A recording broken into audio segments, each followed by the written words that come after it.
మూవీకి tickets already book చేసుకొని ఉంటే ఆర్ఎల్స్ ఈ మూవీని చూద్దామని ఆల్రెడీ ఫిక్స్ అయి ఉంటే ఈ వీడియోని ఇప్పుడే చూడడం ఆపేసి ఆ మూవీ చూసి వచ్చాక ఈ రివ్యూ అయితే చూడండి. హలో గైస్, ఏం చెప్తాం bro, 3 AM 4 AM benefit show కష్టాలు అంటారు ఇవైతే. ఇప్పుడైతే 3:15 అవుతుంది టైము. ఇప్పుడే లేచిన ఇక మూవీకి అయితే ఇక వెళ్ళాలి. బయటకు వచ్చేసి చూద్దాం. చూడండి, కంప్లీట్గా చిమ్మ చీకటి, ఇంకా కనీసం తెల్లారలేదు. 4 AM కదా, తెల్లారదు అనుకోండి. ఇక మూవీ థియేటర్ దగ్గరికి అయితే ఆల్మోస్ట్ రీచ్ అయ్యా.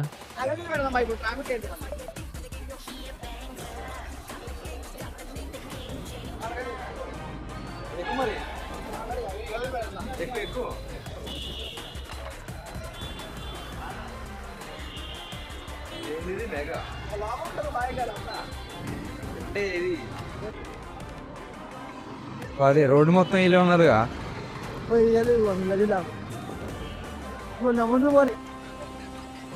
దొరికింది.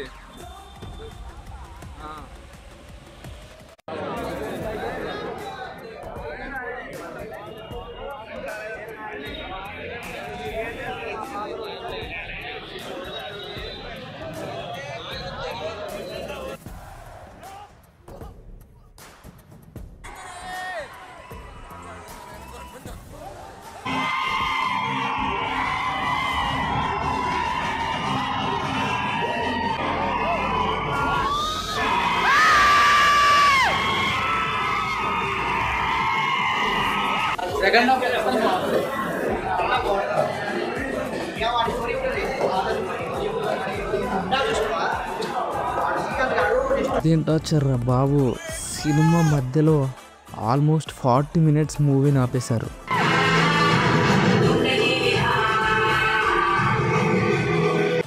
Hello guys, welcome back to MSc in orbit. ఇప్పుడే గేమ్ చేంజర్ మూవీ అయితే చూడడం జరిగింది. ఈ మూవీని మీరు పూర్తిగా చూద్దాం, లేకపోతే మూవీకి టికెట్స్ ఆల్రెడీ బుక్ చేసుకొని ఉంటే ఆర్ఎల్స్ ఈ మూవీని చూద్దామని ఆల్రెడీ ఫిక్స్ అయి ఉంటే ఈ వీడియోని ఇప్పుడే చూడడం ఆపేసి ఆ మూవీ చూసి వచ్చాక ఈ రివ్యూ అయితే చూడండి. ఇక రివ్యూలోకి వెళ్ళిపోతే మూవీ మాత్రం పరమ రొటీన్ స్టోరీతో అయితే తీసుకొచ్చాడు మన ముందుకు శంకర్ అయితే. మూవీలో మనకి గుడ్ అండ్ బ్యాడ్స్ గురించి మాట్లాడుకుంటే ఈ సీన్ బాగుంది, ఈ సీన్ బాగాలేదు, ఈ ఆస్పెక్ట్ బాగుంది, ఈ ఆస్పెక్ట్ బాగాలేదు అనే దాని గురించి మాట్లాడుకుంటే, మూవీలో వచ్చేసి ఫస్ట్ అయితే గుడ్ ఆస్పెక్ట్స్ గురించి అయితే మాట్లాడుకుందాం. మూవీలో Ram Charan performance, especially Appanna performance, అంటే ఫ్లాష్ బ్యాక్లో వాళ్ళ ఫాదర్ క్యారెక్టర్ వచ్చే పర్ఫార్మెన్స్ మాత్రం చాలా బాగుంటుంది.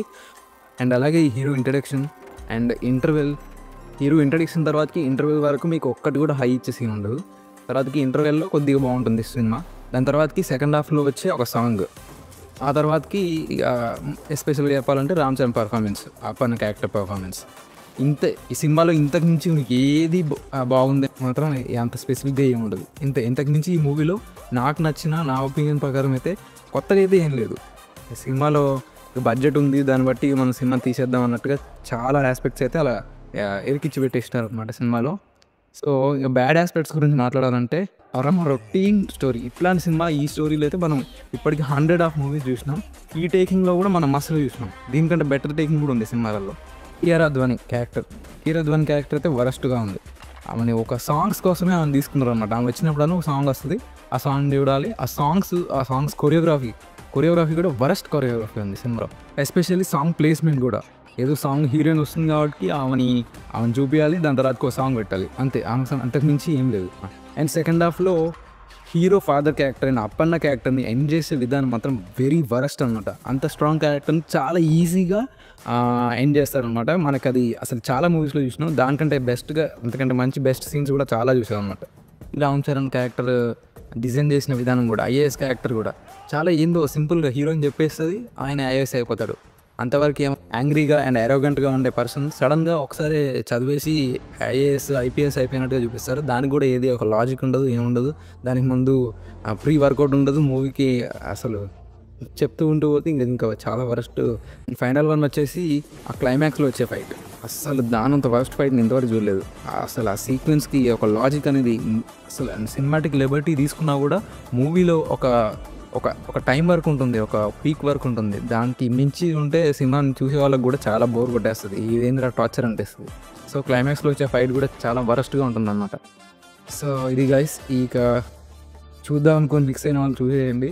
అండ్ స్టూడియోతో మళ్ళీ కలుద్దాం. Until then bye by.